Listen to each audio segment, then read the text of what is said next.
The Dave Hooker Show. A presentation of Off the Hook Sports. Objective insight, expertise, top guests. Available on YouTube, Apple, Spotify, and the Off the Hook Sports app. Download now for free. Also available on offthehooksports.com. I compute and obey. Now to Dave Hooker. Ready. You want a show? We got a show. Welcome to the program. As oh my, we are getting much closer. It is almost football time in Tennessee. 51 days. So a shout out to number 51, Reggie McKenzie, linebacker back in the day. Knoxville native, went to Austin East. Is graduate brother Reggie McKenzie graduate Reggie McKenzie started with the Vols in the early 1980s, along with his twin brother Raleigh McKenzie. Reggie went on to play with the Raiders and was one of the best front office men for quite some time. The McKenzie family is one of the best, right up there. Caleb Calhoun with the Berry family, the Colquitt family, and pretty significant stuff and what they contributed to the Vols. Also, Greg McElroy with a subdued Vols prediction. College football recruiting news with our own Caleb Jarreau. Could Northwestern come calling on Tennessee's coaching staff? Might surprise you that I would say yes, but there's a reason why. Who is Tennessee's most hireable assistant coaches and their best coaches all around? Caleb Calhoun, how are you, sir? You look fantastic, as always. Thank you, Dave. I'm doing well. Whenever you bring up the McKenzie family, I just think of Butch Jones's misuse of Khalil McKenzie. I can't ever get past that. One of Butch Jones's many misuses. Was he the biggest prospect as far as talked about, as far as pubbed, other than a quarterback of the past 15 or so years? Because of his name, because of his ranking. Alvin Kamara was talked about a lot when he committed to Tennessee, but I think that was more because he had been at Alabama and he was such a superstar in junior college. But Khalil would be up there. I might say you might be right. Khalil McKenzie might be the biggest one, but the two running backs, Kamara and Hurd, were pretty high. Drew Richmond, remember him? I do. Yeah, absolutely. Offensive lineman. He was pretty high. How they talked about Josh Malone was another one that they talked about a lot. But now, as I'm saying them out loud, these are the biggest names I'm thinking. Oh, Kyle Phillips was another one. But yeah, you're probably right. Khalil McKenzie probably was the biggest prospect, and he probably should have been converted to offensive line when he was at Tennessee. Yes, I agree with that. And then there was also there was the defensive end that was the number one junior college player. Jonathan Kongbo. Yes. Who Butch Jones also totally misused. Yeah, and I'm not saying any of these guys were the best prospects, but McKenzie, because of his last name and family ties, got a lot of pub. Kongbo, was it Kongbo or Congo? Kongbo. It was Kongbo, yeah. Kongbo got a lot of pub because he liked talking trash, which he didn't back any of it up. Yes, but in his defense, Butch Jones tried to force him into the middle at defensive tackle when he was a natural edge rusher.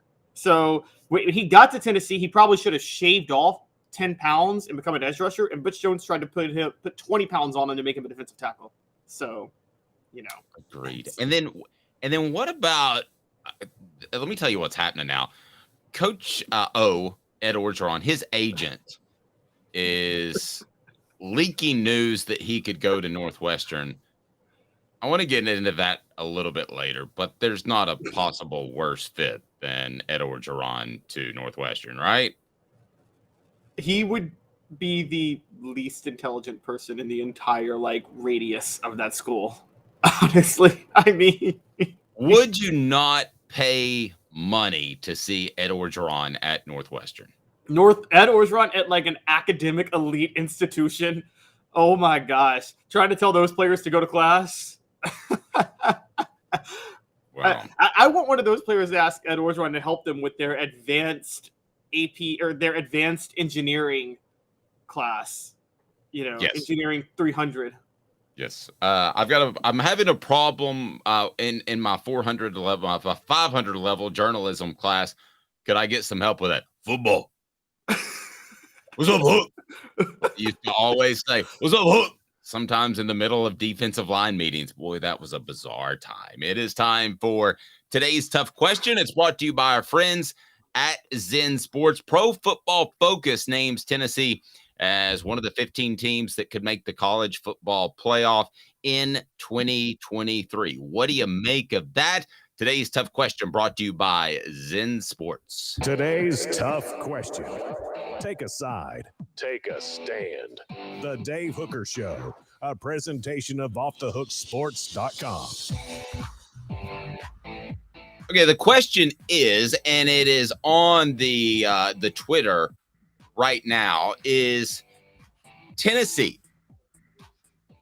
as far as making the college football playoff in 2023, we have some feedback from Pro Football Focus, who I think does as good of a job of breaking down football as anybody. They have Tennessee as one of the top 15 teams that could make the college football playoff in 2023. So we'll get to today's tough question here momentarily. But first, what do you make of Pro Football Focus saying that Tennessee is one of 15 teams that could make the college football playoff in 2023? That's elite company, but some people will say that that's maybe a little bit too low in terms of being just in the top 15. What do you make of it initially? What is your take, Caleb Calhoun?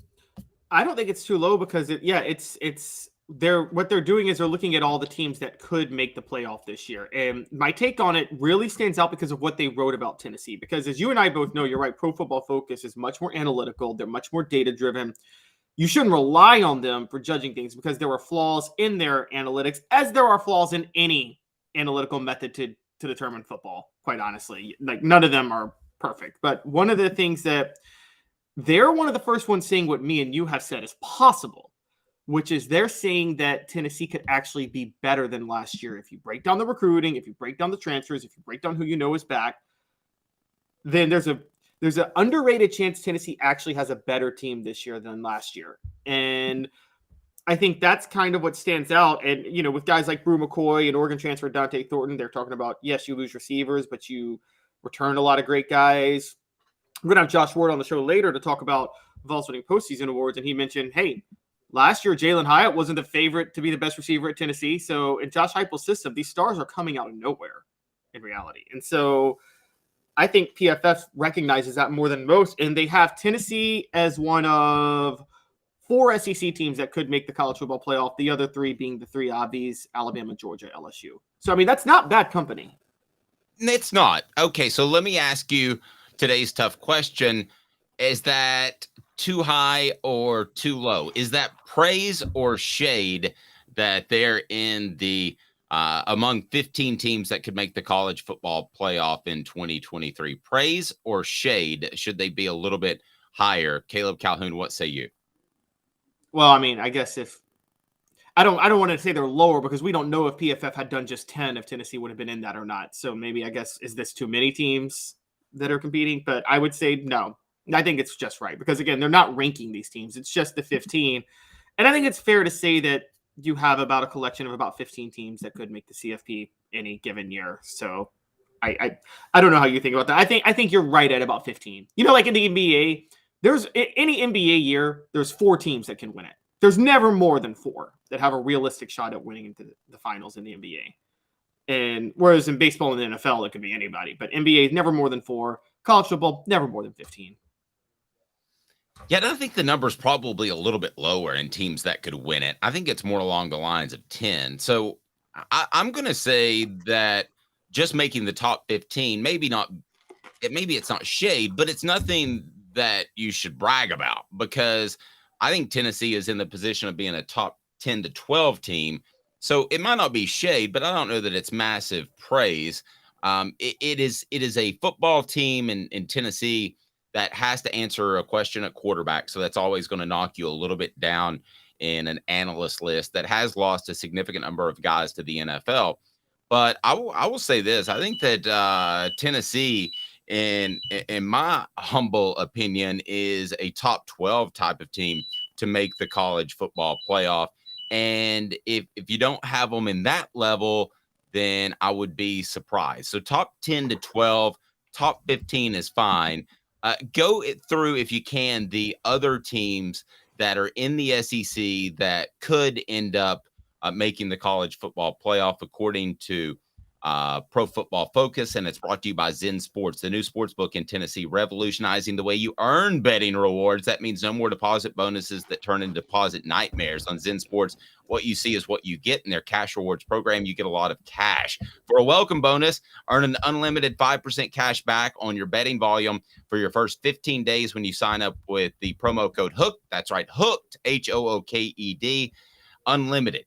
5% cash back when you use that. Keep betting, keep earning with up to 3% cash back on your betting volume every month after that, and refer friends to earn a percentage of their betting volume as cash rewards too. Zen Sports is bringing the cash back to Tennessee. So if you bet big on sports, you want to be betting on Zen Sports. Zen Sports betting just got better. The other teams from the SEC that are thought to be college football playoff participants, according to Pro Football Focus, are?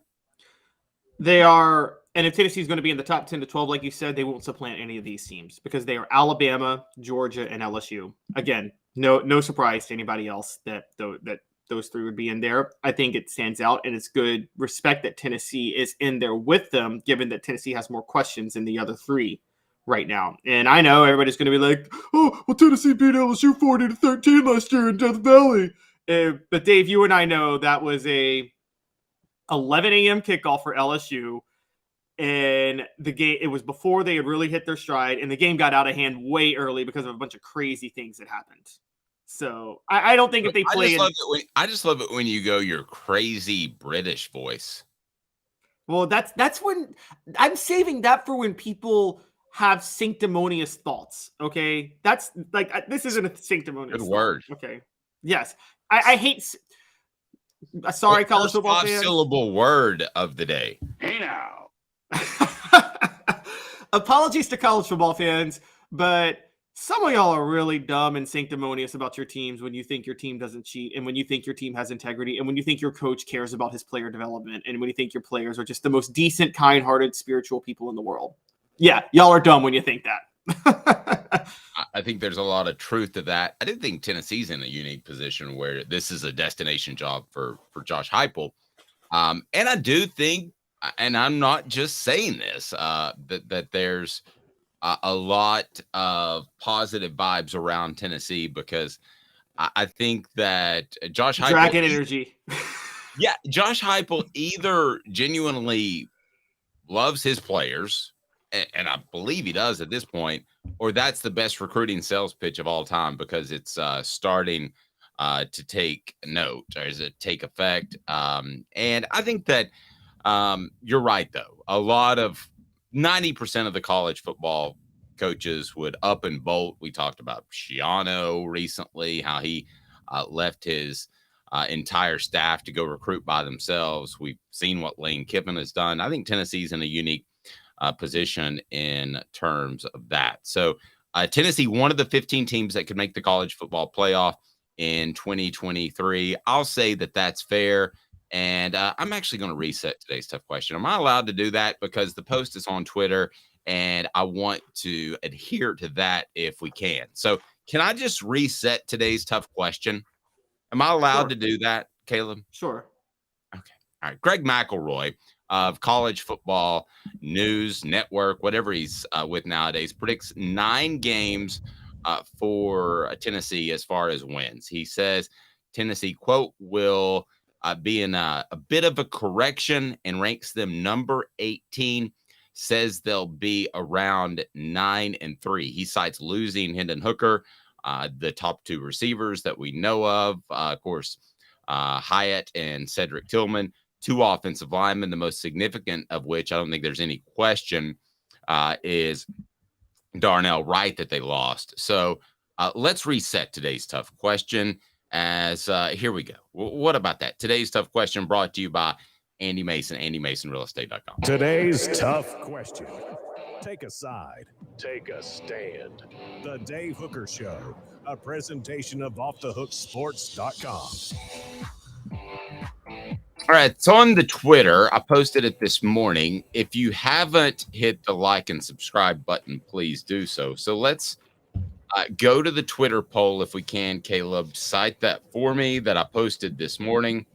So what have we got so far as reaction to a possible 9-3 season, Caleb Calhoun? Where are our percentages? 81.8% say still trending upward. If Tennessee finishes 9-3. Correct. 18.2% say success. 0% say disaster or concern. Okay, so we continue to fill that out throughout the day. What do you think on the message board? Give us the four choices again, Caleb, if you can, and then we'll get your thoughts on the message board as far as Tennessee. If they were to finish 9-3, is it time to sound the alarm? Still trending upwards. What are our choices exactly again? Disaster, concern, still trending upwards, and success. Still trending upwards is dominating. Success is second. All right. If you had to choose between the four, what would it be? I would actually say concern, and I'll tell you why. One of the marks of coaching, and I'm going to say this on a broader sense, and this is actually something I'm going to talk about in the future, not for today's show. But Dave, you know this: the gap between the talent level of coaches in general the line is much thinner than people think. Little things that write the narrative change the whole nature of recruiting in college football. You agree with me on that, right? Like just the tiniest things, it changed the narrative.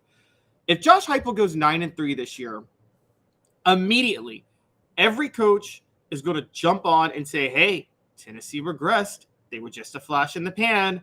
That narrative is going to be just enough to hurt them in recruiting beyond where they don't need to be hurt. They need to match what they did last year. And an example I bring up is a more extreme case of this was Philip Fulmer.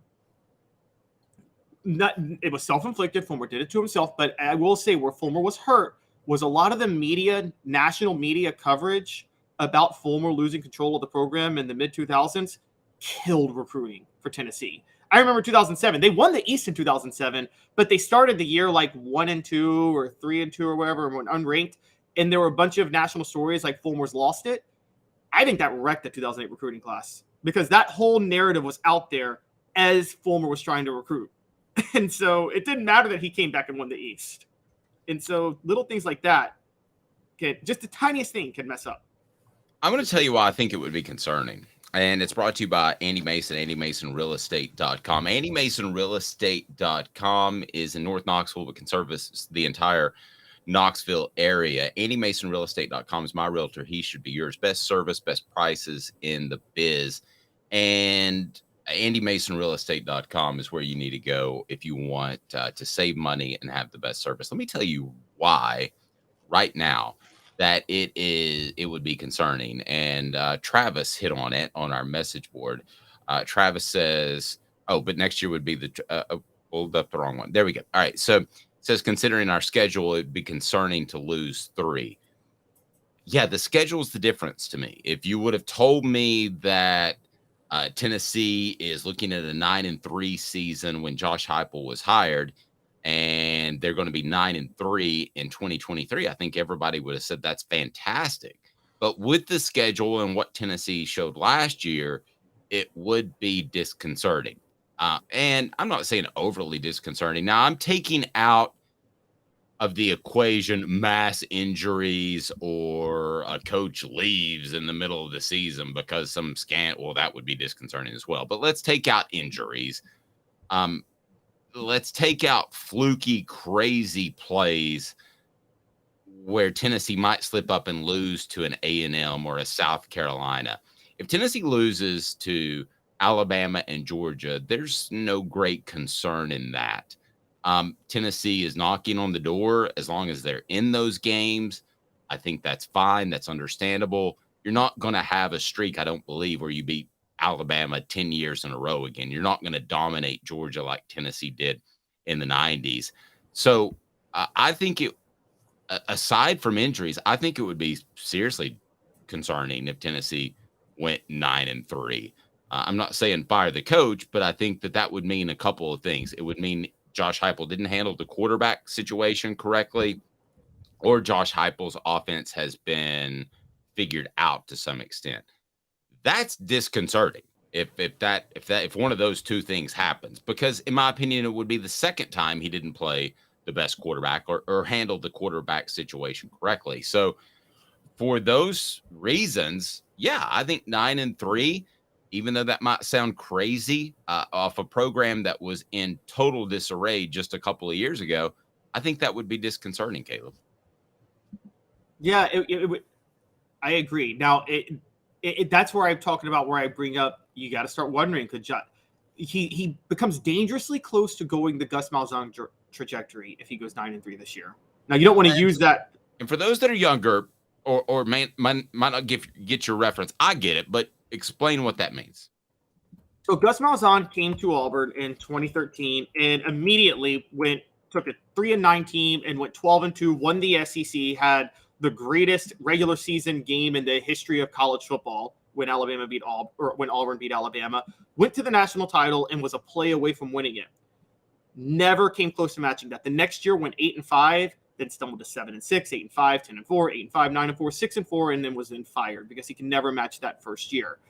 I think what happened was, because Auburn had such a drop off in 2014, that really hurt them in recruiting. Because the thing is, Auburn is not, I don't know I think Tennessee's in a better position than Auburn, but Tennessee's not a Georgia. They're not an Alabama, and they're not an LSU. And what I mean is, they're not as uniquely positioned to just easily fall out of bed and get a top 5 class the way those schools are. So if you have a bit of a drop off year, you kind of it can really kind of hurt you in recruiting. And that hurt Gus Malzahn a lot. Now, what you bring up is kind of interesting, because you have compared we've both compared, if Josh Heupel is anybody, he's the new Steve Spurrier of the SEC. And funny enough, there's a bit of history here, Dave. You probably remember this. Florida wins the SEC in 91. That's their first SEC title with Spurrier. That's his second year on the job with Shane Matthews. They enter 92 in the top 5, expected to take a huge step forward. And they actually have a bit of a drop-off. They go 9-4, barely finish in the top 10. That was the year that Fulmer and Heath Schuler upset Florida in the rain. And so, I mean, Spurrier did have a drop-off that year. And then Danny Warfel came the next year, and he took that absolutely dominated the SEC. What year was that rain game again? 92. Spurrier's third year. I can tell you, because I was a student at the University of Tennessee, and that rain wasn't predicted.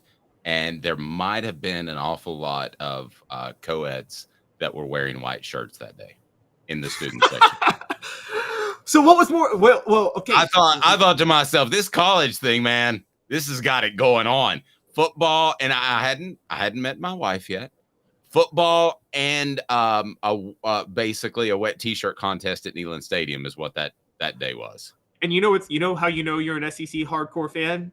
If you're at this game and you're a Tennessee fan and you're debating on looking at the wet T-shirts or enjoying Tennessee putting it on Florida, you don't know which one's more entertaining to look at.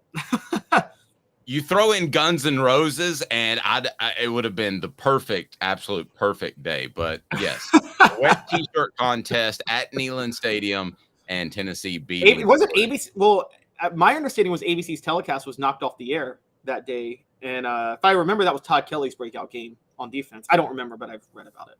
Yes, and was it Rhett, the running back for Florida? I remember him getting stuff thrown at him, which is not a Tennessee tradition and shouldn't happen, but I remember it happening. 2 minutes, and we'll visit with Josh Ward. Hang with us, Josh. We greatly appreciate it. Josh of the Sports Animal.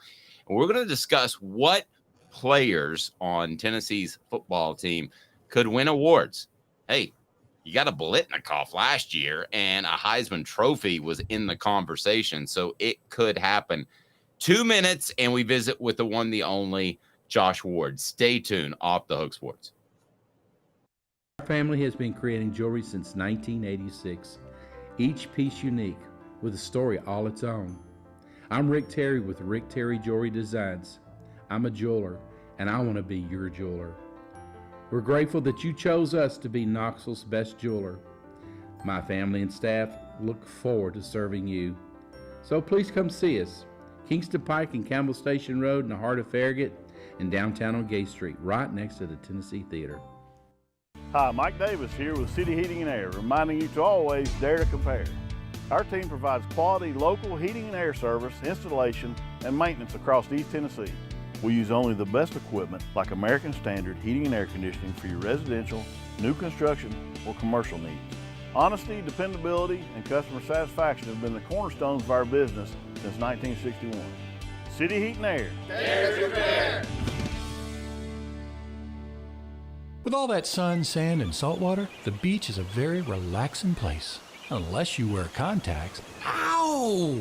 Open your eyes to the best the beach has to offer with LASIK vision correction from Campbell Cunningham Laser Center. Do you want to own the more that owns every job? Then get to Vassey Lawn and Garden in Cleveland and get you a Toro. I'm David Vassey, here to talk to you about Toro. With a Toro Zero Turn, you'll get more out of every minute and you'll reach the finish line faster. At Vassey's, we like to say, no matter if you're mowing 3 acres a week or 11 lawns a day, homeowners and business owners alike find confidence in equipment they can trust from top to bottom. Vassey Lawn and Garden, Highway 60 North in Cleveland. Man alive, it's worth the drive. These mountains hold and defend a spirit far better than moonshine. A drink that holds flavor, that becomes necessity. A hard cider made and relished by folk who are as hearty as they are legend. A refreshment that can only be found in one place. With a taste that makes you say, give me 3 bottles of the good stuff. Tennessee Cider Company, where necessity can be found. What the? What was he thinking? Release the hounds. The Dave Hooker Show. Keep cool. A presentation of offthehooksports.com. That's officially going to be a part of Josh Ward's segment because he likes Norm Macdonald. So what the H, I don't even care if it fits. It's going to be a part of Josh Ward's segment. Josh Ward of the Sports Animal joins us now. We're going to discuss some Tennessee players that could win some big-time awards. First of all, Josh got a fantastic haircut. Thank you. While I still have it, I want to make sure it looks good. Yeah, did you do something different, new person or something? No, shout out to Sonia. She's been cutting my hair for a long time. Okay, so for the record, I'm very particular about who cuts my hair. There's probably only 3 people who've cut my hair more than 3 times in my life. So one time, if I move, I find somebody new, but I'm very particular. Are you guys that way, or are you just okay with just rolling in and whoever does it? So I've only had one other person cut my hair in the last, probably close to 15 years. And that was when Sonia was away for maybe a couple of weeks. And it was right in that time where I needed to get a haircut. So she had someone that she trusted cut my hair. So I haven't had anybody besides her in that time. Sonia doesn't need to be taking vacations. I'll go ahead and tell you that. Well, we've talked about that. But, yeah, and at that time, there was no real camera opportunity for Josh. Now there's more pressure. So, yeah, that's absolutely right. Yeah, so she stepped her game up just like when Game 6 would roll around for MJ. That's when you got him at his best. Same for Sonia. Yeah, absolutely. So do you and you should get a free haircut or 2 for a shout out on the air. So there you go. All right. So Josh Ward of the Sports Animal, noon to 3 each and every day. He is fantastic.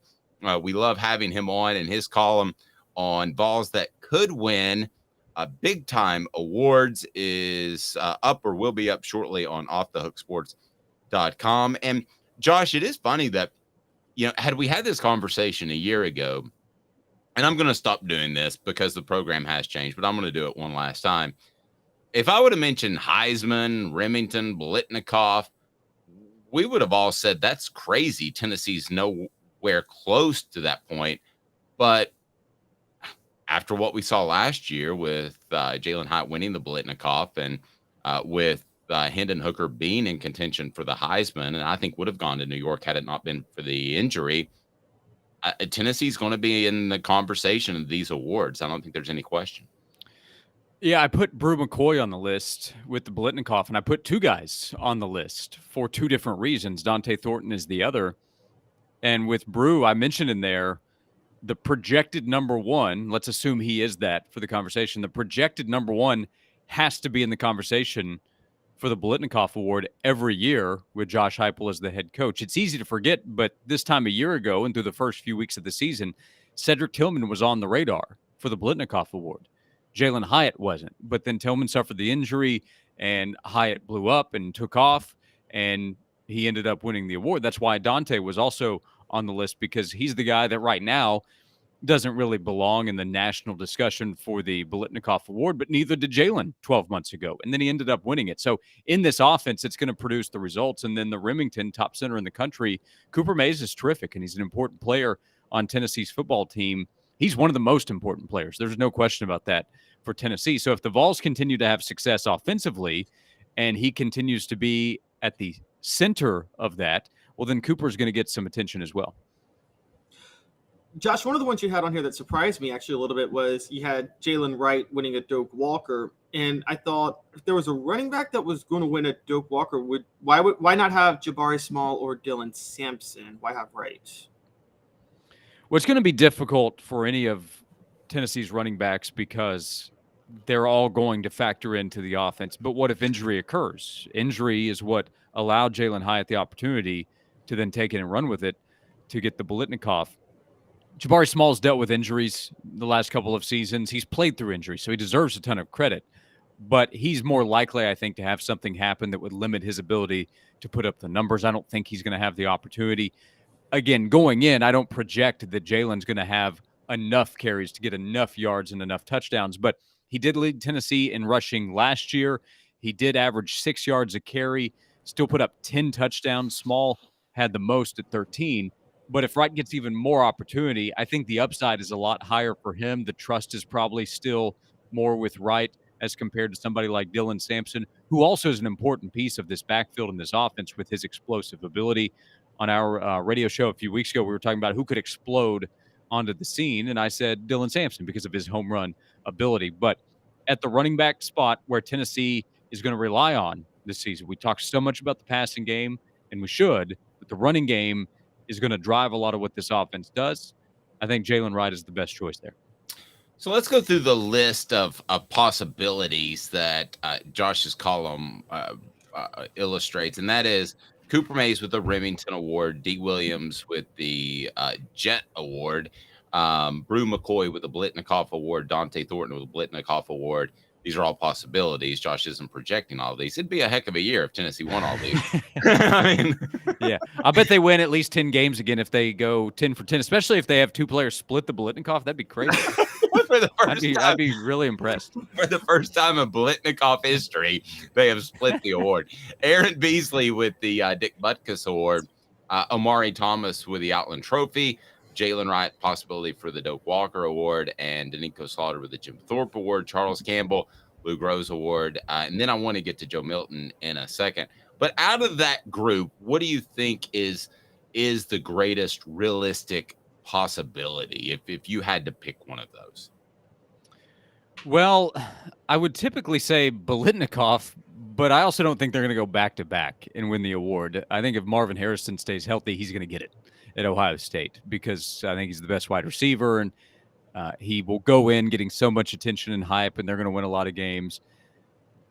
Maybe this sounds crazy, but I'll say Joe Milton because the competition at center for the Remington is probably going to be really tough, and it's difficult to make your case. If you have the team success and the stats, it's easier to put together a case that then gets attention with the Heisman Trophy. So I know I'm picking an award that Tennessee's never won, but Tennessee had never won the Biletnikoff a year ago. The case for Joe would be the offense is established and everyone around the nation pays attention to it. If the team has success, they're going to have to win these games against the high-level teams. They don't have to go 12-0, but probably 11-1. But let's say they do that. Joe's going to have monster numbers. He is a guy that's going to get a lot of attention with his size. He is a marketable player. And there is the story of, well, he was the starter a couple of years ago. Then Hendon Hooker ended up with the job. Then Joe waited his turn. And I think this summer we've seen a lot of people start to say, hey, what about Joe Milton in a bounce back opportunity? Then you have the hype videos of him launching the football. mean, he's probably going to have, if we're talking about him realistically being in the race for the Heisman, he's going to have a couple of jaw-dropping bombs that he's going to toss to Squirrel or Dante Thornton or Ramel Keaton in this offense, and you're going to see those over and over again in the highlight reel. All of these are pretty much long shots if you look at the odds to win these awards, but which one's most realistic? Crazy as it sounds, I'm going to say the Heisman Trophy. Is anybody okay? I mean, sorry to interrupt, Caleb. Is anybody a little sick of hearing about how strong Joe Milton's arm is? And do you think that Joe Milton might be sick of hearing about that? Maybe a little bit, but I mean, it's kind of like, okay, I'll give you a comparison, Josh. Tell me if this is a reach. But I lost a little bit of weight a couple of years ago, and people haven't seen me at the gym. It's now been 2 years, and they say, "Oh, you lost a lot of weight. Great job," which is also a backhanded way of saying you used to be really fat. So, I mean, that's what that is. So, with Joe Milton, it's kind of a backhanded way of saying, well, you lack some touch and accuracy. Well, that is the cynical follow-up that a lot of people have had is, yeah, we knew that you could throw the football really far at Michigan and in your first year at Tennessee. The problem was that people weren't catching it, and that's really what it's about is anybody can just throw the football a certain distance. It's about the completion, like a reservation at a car rental company. So for Joe, yeah, there's been a lot of it, but he plans to go out there and complete those passes and put up the numbers. And it's an NIL world in college, and he is trying to project to the NFL right now. And those wow throws, the video from, 5 or 6 weeks ago at a camp or training session where he launched the football, and then 2 weeks ago at the Manning Passing Academy where everybody stops to watch, and Peyton Manning's a part of the hype of it, and everybody is wowed by what he does. NFL teams pay attention to that. So, yeah, I think Joe is eager to go out and show that he can do more than just throw the football farther than anyone else in college football. But that is getting the attention of a lot of people who will then tune in to see him complete those passes and win those games and put up those numbers as he intends to do. I love this line. Then take over, Caleb. I'm stealing this. Rocky Top Tom says Joe could overthrow the Flash. Josh, you're a radio guy. You love to turn a phrase. You've got the bad dad jokes. They are bad. Sorry. What? Huh? But that's pretty good. Overthrow the Flash. That's pretty good. That is really good. I'll also steal that at some point. Maybe I'll come up with somebody else that would be similar. So it's not the Flash exactly, but that's as good as it gets right there. As far as the Justice League, I oftentimes get, he's as good looking as Superman, but not the Flash thing. Caleb, go ahead. Well, when you were talking about the backhanded compliment by Joe Milton, for Joe Milton, that's like when somebody says they love their partner because they're so loyal. I'm like, they're saying you're not pretty. That's why they're saying you're loyal. She has a great personality. Exactly. Josh, sticking with the Joe Milton thing, it's funny. I felt like you read my mind because I kind of agree with you with the Heisman moment, because I talked to Dave about this a couple of days ago, and I wanted to get your thoughts. I think one thing we all agree, if the Heisman voting had been done a week after the Tennessee-Alabama game last year, Hendon Hooker's winning it. No questions asked because of what happened in that game. Well, what if Joe Milton does the same thing against Georgia this year, which is the next to last game of the season? And I think one of the reasons Tennessee's never had a Heisman winner is because for the longest period of time, their November schedule was horrible. I mean, it was Vanderbilt, Kentucky, homecoming game, whatever. And that when you get the chance to have those moments, Tennessee is just trying to get through those games. Do you think playing like a Georgia November really increases the likelihood that Joe Milton could win a Heisman? Well, let's assume that beating Georgia is on the prerequisites for Joe to go out and win the award. Well, then absolutely. Because if beating Georgia is happening November 18th, it's going to be getting so much more attention than it would 2 months earlier. Get plenty of attention in September like the Tennessee-Florida game does. But then a lot of football happens after that, and a lot of conversations and narratives begin elsewhere, and it's more difficult to hold on to that talk. If it happens November 18th and Tennessee beats Georgia, and let's also assume that game is is a huge game because, again, if Joe's in the Heisman race, Tennessee's got a great record, and I just can't imagine Georgia's not one of the highest-ranked teams in the country. Well, then it's going to have a huge buildup, and then it's going to have a ton of reaction. He'll be getting talk on game day the following weekend, which is closing out the regular season, and then Tennessee's really playing for something at that point. So, yes, Georgia being at that point in the year can be great for Tennessee as a team, assuming it's had success up to that point, and it would aid Joe Milton's Heisman race. You have to go out and the accomplishments that he has to earn, and let's say winning that Georgia game, I mean, that's the case no matter where it is on the schedule. So if it's later in the schedule, it can only benefit him if he does what we're saying he needs to do. And then we have somebody on the message board that says if Joe stood at the mouth of Montauk Point, Long Island, he could land a football in Munster, Ireland. Well, that doesn't help if Squirrel White's running in the middle of the Atlantic. I mean, you got to be able to hit the receiver too, right, Josh? What is Dante Thornton's broad jump? I think it's 10-2. I don't know. Actually, I know that for some reason, but I do. Yeah, but Josh, I do think that, and you've been around the Peyton Manning years, and you've been around a lot of years. I do think that there is kind of a blah to that's been a part of Tennessee's season as far as a Heisman candidate. And Caleb brought this up the other day. I do think that that's been more of a factor than maybe because if Peyton Manning goes out for throws for 350 yards against Vanderbilt, everybody says that's what you're supposed to do. So I don't know if it's better for the team to have Georgia early or late, have a great opponent early or late. But as far as a Heisman campaign, it's got to help, I would think. Yeah, it just it definitely doesn't hurt, and I do think it helps the timing. When does Michigan play Ohio State? End of the season, right?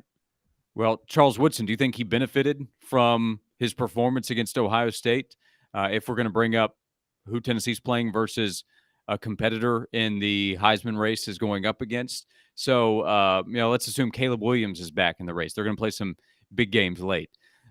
So I think the bigger the stage, the better the opportunity is for you if you go out and succeed. If they go out and lose to Georgia, then it doesn't matter when that game is. It's really going to hurt Joe's case, and he has to do everything leading up to it. But if Tennessee is winning and Joe Milton is healthy, then Joe Milton's going to put up really big numbers because of what this offense is, and then Tennessee's going to be ranked high, and it's not going to feel fluky either because Tennessee just did it a year ago and had a top 5 Heisman finisher who would have ranked higher probably if not for the injury, and they had a Biletnikoff Award winner, and they have a coach who's a pretty big name in college football, and Josh Heupel with his history in the sport. So Tennessee is back in the conversation. And Joe Milton, he's also, I mentioned it, he's a really marketable guy. He's just a massive figure. He's going to stand out at SEC Media Days when he walks in the room. He's got a big smile. And when he's throwing the football and he's blowing a kiss to his mom in the stands after a big 50, 60-yard pass, that's going to get caught by the cameras, and it's going to circulate through social media and SportsCenter and everywhere else. So a lot of it is about selling yourself. And Joe Milton, I think, will naturally be able to sell himself if he has the results to connect to his name. Yeah, but what stands out, one of the interesting things is when you look, if you track the history of Heisman voting, the most important weekend of Heisman voting is the Saturday before Thanksgiving. That's the games they weigh the most. I feel like most of them turn in their ballots before Thanksgiving because they don't want to work. And a lot of them don't believe conference championship games should be a factor. There's still that old school belief, which hurt Peyton Manning in 97, by the way, because anybody who watched the SEC title game, if you valued that at all, Peyton Manning would have gotten the Heisman Trophy because there's no way you could watch that game and think that Woodson deserved it over Peyton Manning. But a lot of them turned it in 2 weeks before when Woodson balled out against Ohio State. You're right, Josh. It's a intriguing point. So thinking about that, looking at a couple of other ones, just real quick, I'm shocked you had anybody winning the Thorpe Award on this list. I'm sorry. I just find that hilarious. How did you think somebody could win that award at Tennessee? Well, what did I write with it? Admission, this is a tough sell. So I was also trying to be transparent and honest with the audience as much as I could. Like, Charles Campbell for the Lou Groza.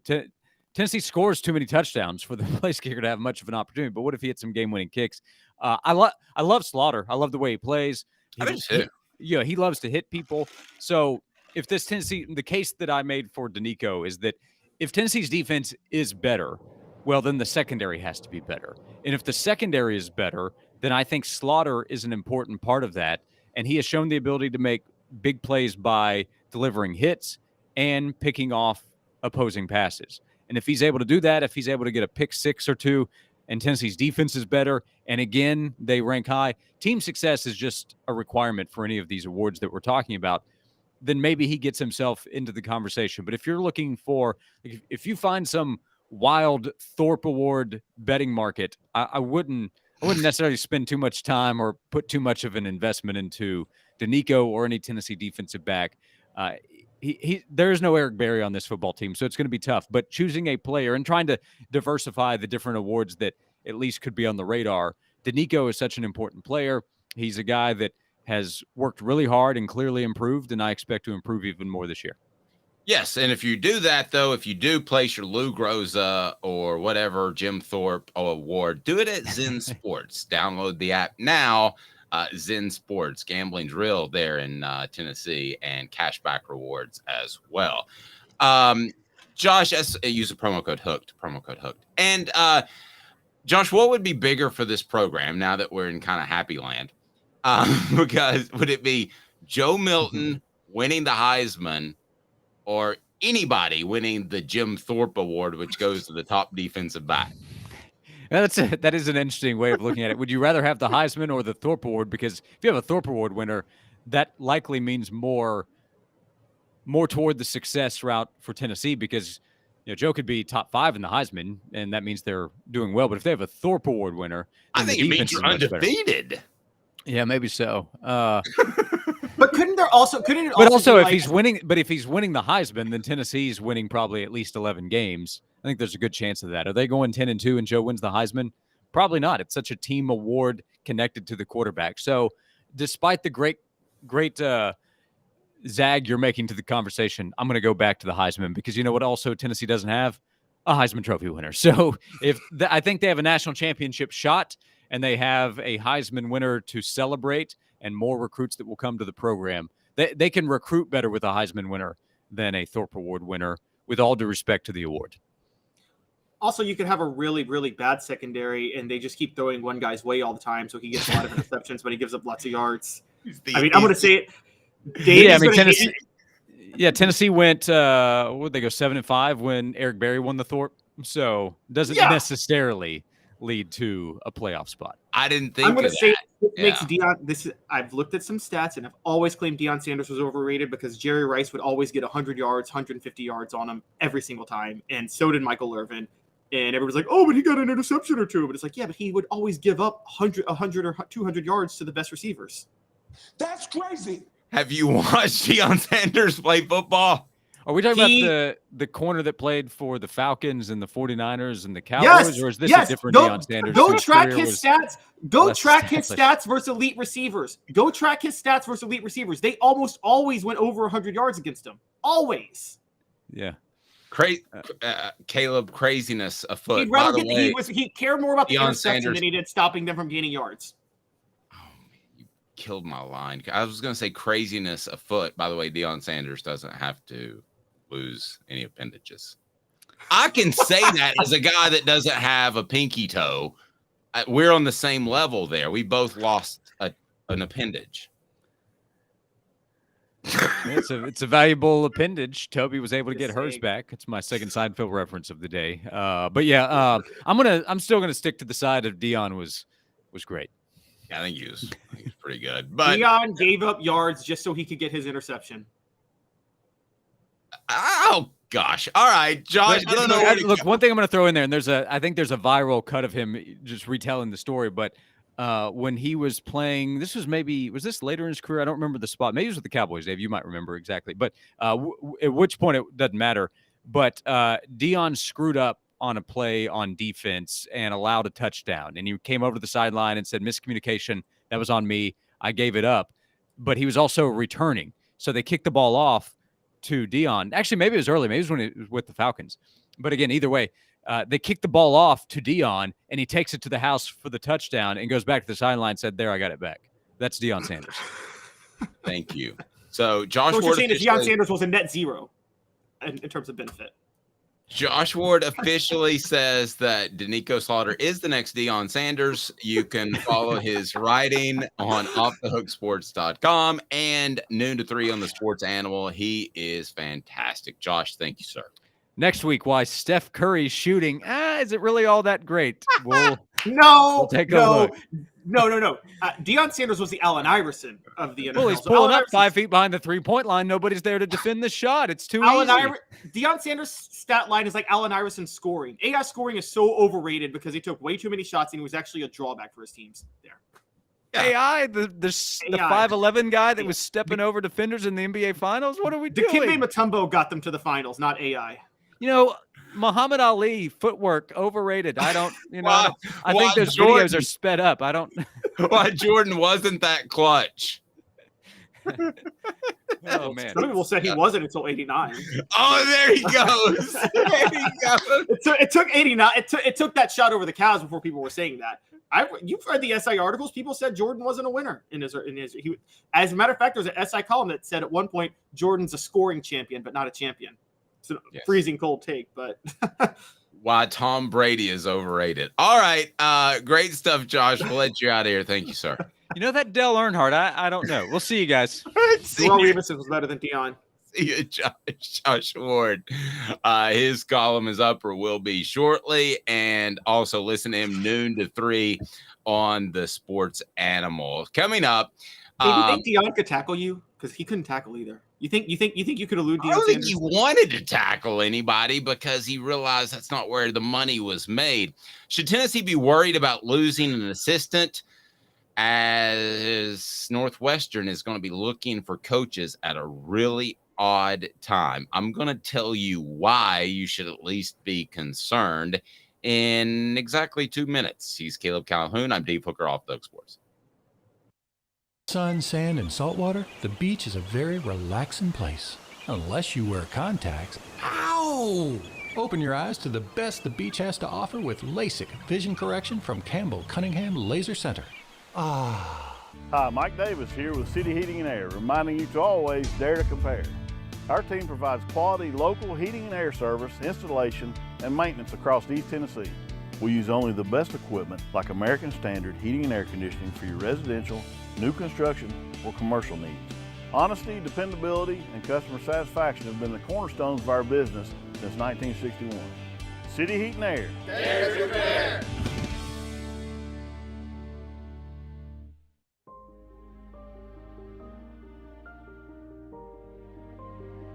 Our family has been creating one-of-a-kind pieces of jewelry in West Knoxville since 1986. Each piece is a combination of unique processes that bring your idea to life. Every day in our shop, a truly special item with a story all its own is being manufactured in our facility, bringing the history and family sentiment into a whole new generation of life. We're grateful that you chose us to be Knoxville's best jeweler, a title that we value and respect. Because to me, being a jeweler and owning a jewelry store are not the same thing. I'm Rick Terry.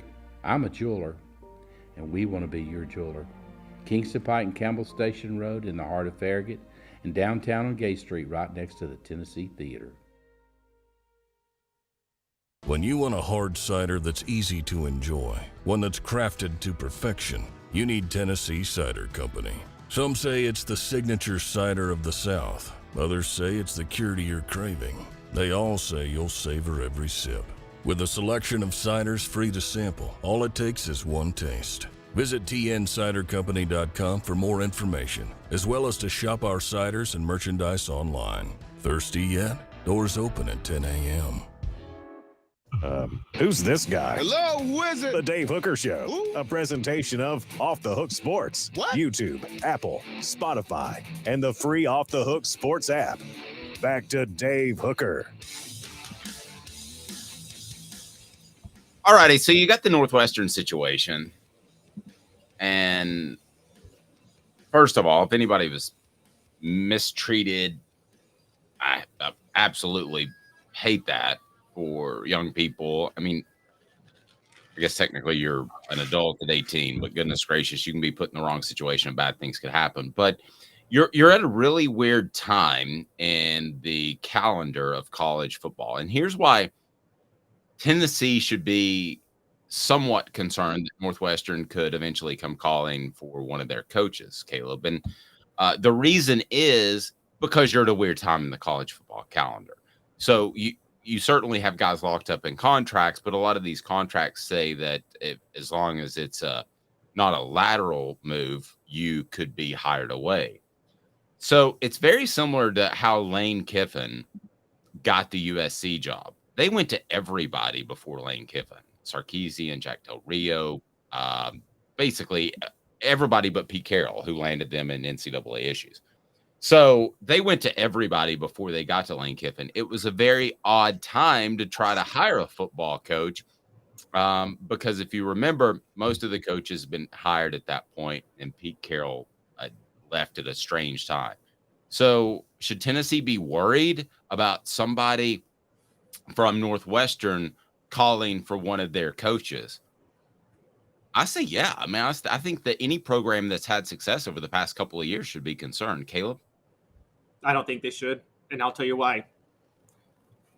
Northwestern's not going to call a defensive assistant for Tennessee because, and outside of Rodney Garner, there's no defensive assistant yet that has proven themselves to be, should we say, elite on Tennessee, and they're not going to be able to prove that in the near future because the system, even if you are a great defensive coordinator, you're not going to look like one in Tennessee's system. So Tim Banks isn't getting hired, even though you and I both agree he's a great coordinator.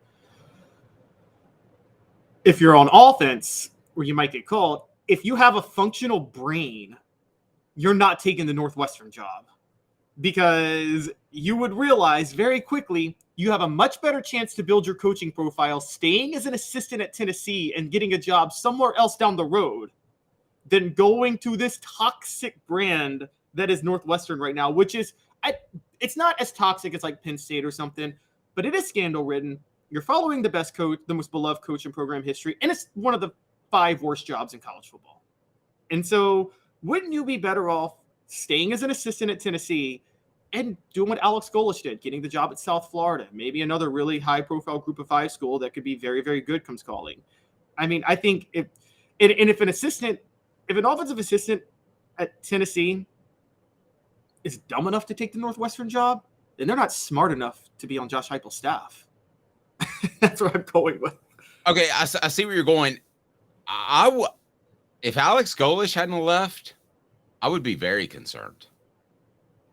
If he were the offensive coordinator still at Tennessee, I would be concerned if I were Tennessee. Now, it's not concerned that you're losing a guy. I think Alex Golesh is replaceable. I think Josh Heupel, it's his offense.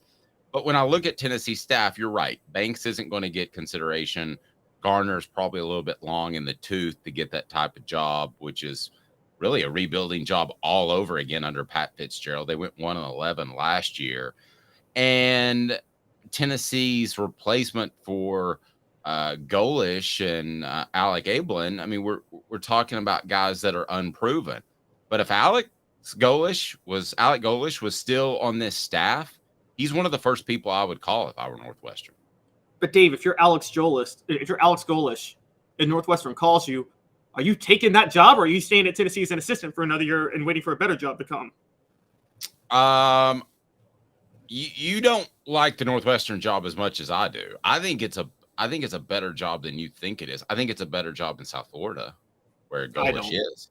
I don't think it's a better job than South Florida. I think South Florida, because you can win at a high level at a group of 5 level in South Florida, and then one of the better Power 5 schools comes calling. You go to Northwestern.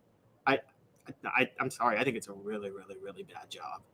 Let me ask you this before we get to Caleb Jarreau. We're going to have the latest on recruiting, including a pending announcement and a commitment date for one of the top prospects that's on Tennessee's board. So let me ask you this. What coach will Tennessee have to replace next? What coach will they have to replace next? Ooh. Okay, there's a couple that I think you need to watch out for. I think Joey Halzle is, just by nature being the offensive coordinator, is going to be on that list because Joey Halzle, I mean, every offensive coordinator is going to be that highly touted. But watch out for two. Kelsey Pope, man. Kelsey Pope was Cedric Tillman's. He was an all-field assistant tasked specifically with working with Cedric Tillman in 2021. And Cedric Tillman became a 1,000-yard receiver. Then he was promoted to receivers coach and coached a Biletnikoff Award winner. So that's, I mean, we're talking, he's I think he's still in his 20s. So we're talking a very fast rising star. Watch out for Kelsey Pope. He could be the new Trooper Taylor on this staff. And unlike other coaches like Philip Fulmer, I don't think Josh Heupel will overlook Kelsey Pope.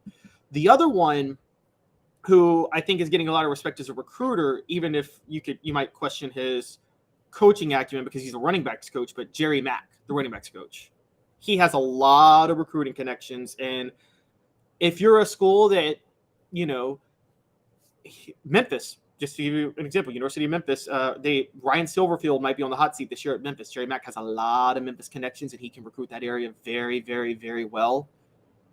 They wouldn't be crazy to hire him if they get rid of Ryan Silverfield after this year.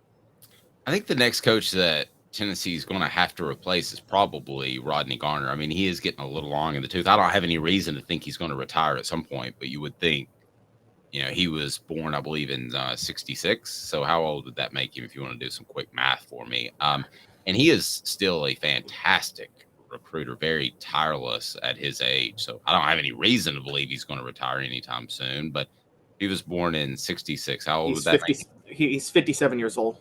Yeah. Okay. So, I mean, he's getting close to 60. I mean, how long do you want to hump it? I mean, you really, if you're a head coach, you don't have nearly as many responsibilities from a recruiting standpoint. So But if you're a staff member, I mean, you know this, Dave, you know about salaries more than I do, but I mean, he's as a longtime just position coach, do you make the type of money where you can just up and retire in your 50s? You know what I mean? I mean, don't you really kind of have to work like regular until you can actually retire at 65? Good gravy. I would think that if I were making $400K that I would be able to and make some investments and be able to retire by 60. Let's bring in Caleb Jarreau now. Let's talk some Cruton. Talking Cruton, brought to you by our friends today at Craft Treats. And if you haven't followed it on offthehooksports.com, Jarreau has been all on top of it. Hello, Caleb Jarreau. How are you? What is up? I'm good. How are y'all? Are you going hair gel now or a little something different? You look fantastic. No, it's still wet, but appreciate it. Gotcha. We got a little too much headroom on Jarreau and no headroom on Calhoun. Are we all trying to be at different levels here? Okay. Sorry, no, I was stretching. I was stretching my back. Let's bring Jarreau's camera down just a little bit. Okay, so Tennessee recruiting-wise, give me a big picture right now before I ask you about some specific players. And if you want to get on the message board, if you've got players you want to ask about, go ahead and get on board right now. But Caleb Jarreau, what do you make of Tennessee's recruiting and where they stand right now? I think they're around 11th best in the nation, according to 247 Sports. Correct me if I'm wrong, but seems to be going well, especially with a recent pickup of a lineman. Go ahead. I agree. I mean, they're still trying to jump into the top 10, which is really like the big catapult thing they need to do for this class. But realistically, and surprisingly enough for Josh Heupel's offense, I feel like the main thing this class is missing is wide receivers. And you still have a couple, probably maybe three, if you want to say uncommitted, that have Tennessee in their top schools that we could see here soon. So I think they want another running back, and I think they need to pick up at least one wide receiver in this class for it to jump into the top 10 and then be what Josh Heupel and his staff want it to be.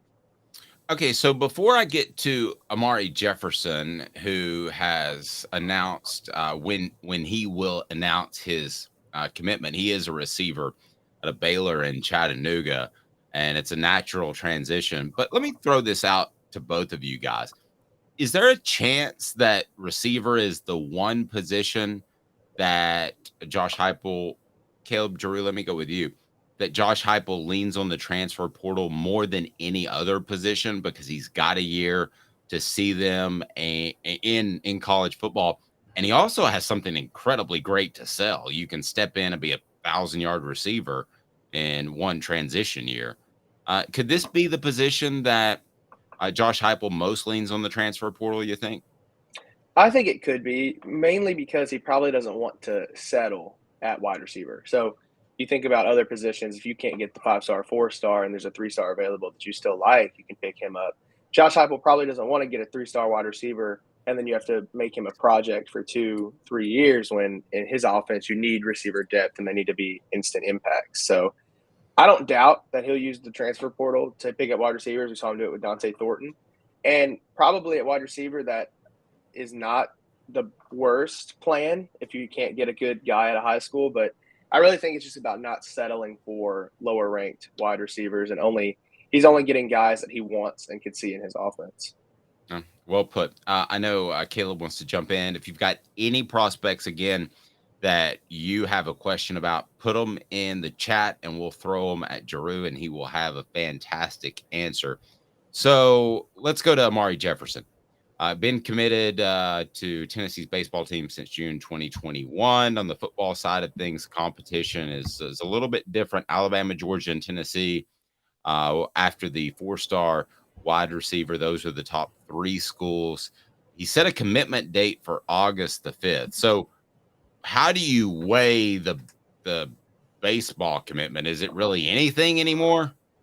Right now, I don't think so. The only thing we could say about the baseball commitment is just that he enjoys Tennessee's campus enough and the facilities to commit to baseball. And we know the athletic facilities overlap a lot for baseball, football. So I guess you could say that. But realistically, he's leaning more towards football now. And with that August 5th commitment date, that'll give him a week. So I think he's going to visit Tennessee at least once more. And he'll probably go to Georgia and Alabama just to get a last look before he commits on August 5th.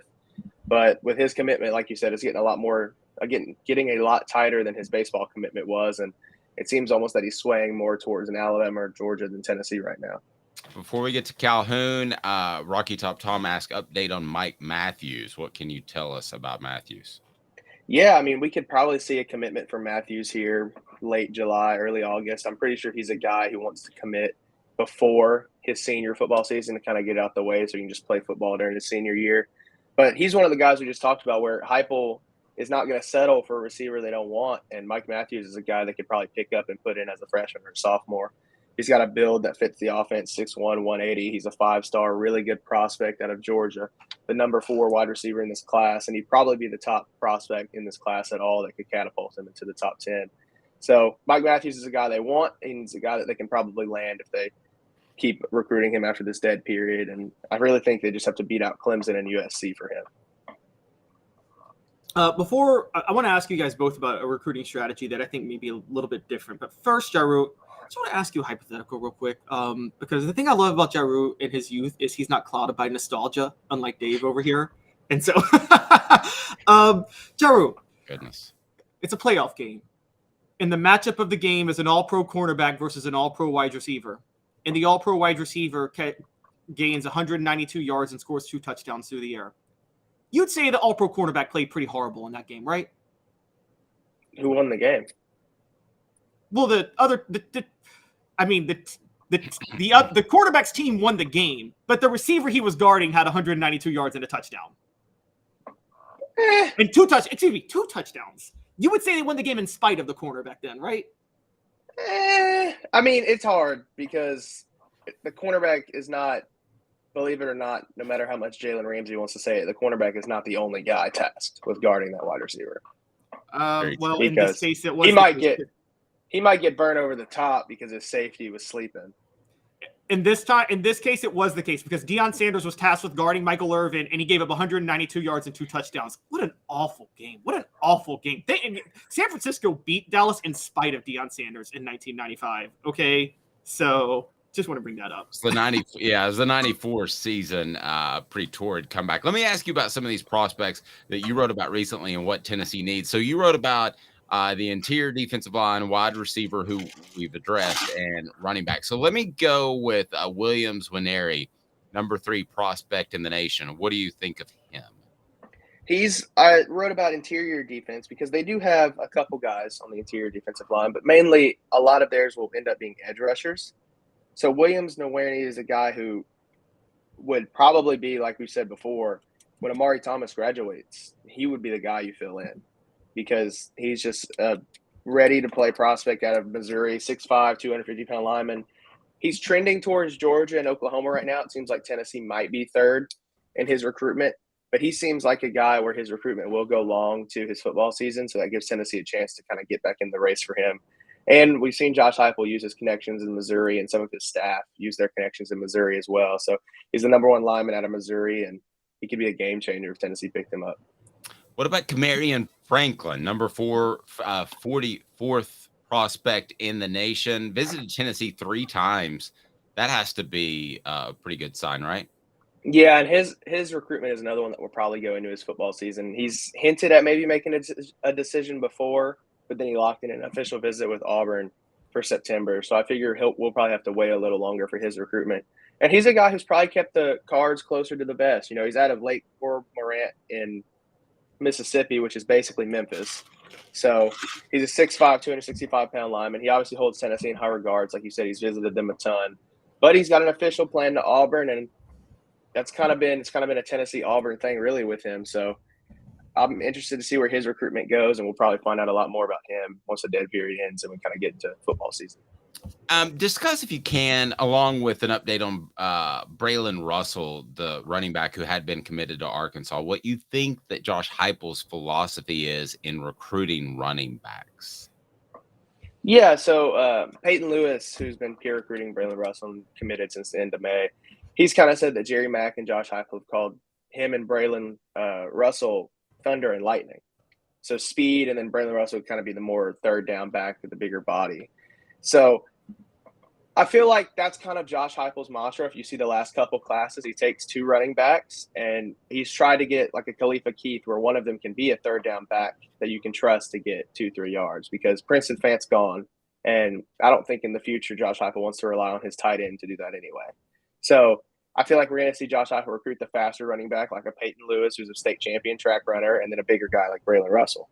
Now, Braylon Russell, like you said, was committed to Arkansas, and it seems to be that he's trending back to Arkansas again. So his announcement will come tomorrow, and this is probably one of the closer recruitments we've seen in this cycle. But right now, I probably have to give Arkansas the edge just because he's an in-state guy, and it seems like he's trending back to the Razorbacks. But it's 51-49 right now for him. Wow. And when is that announcement again? That's tomorrow evening.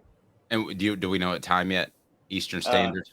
I think it's 6 or 7. He's going on the 247 Sports show to announce. So it'll be whatever time that is at. Interesting. So Tennessee could pick up a prospect tomorrow.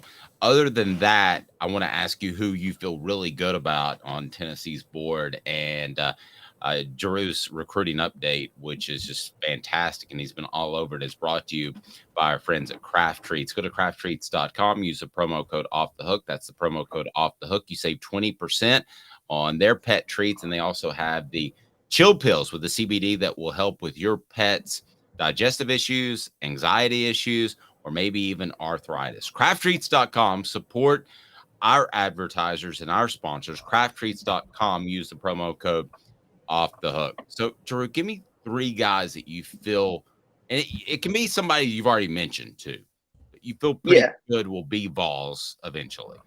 Yeah, I feel like Mike Matthews is one of those guys that can be a Vol eventually. Like, he's been to campus several times, and he's been a guy that is consistently looks like he could be a lock and has consistently talked well about Tennessee, visited Tennessee often. And Josh Heupel's offense is a very easy thing to recruit. I mean, you just put on the tape, and that's it. Because, I mean, you can't really argue with his success on offense, his success with wide receivers. He got 2 drafted. That should be good enough for any wide receiver prospect to want to come. And then I would have to say my next one would be Edwin Spillman. He just recently announced that his top 2 schools are between Ohio State and Tennessee.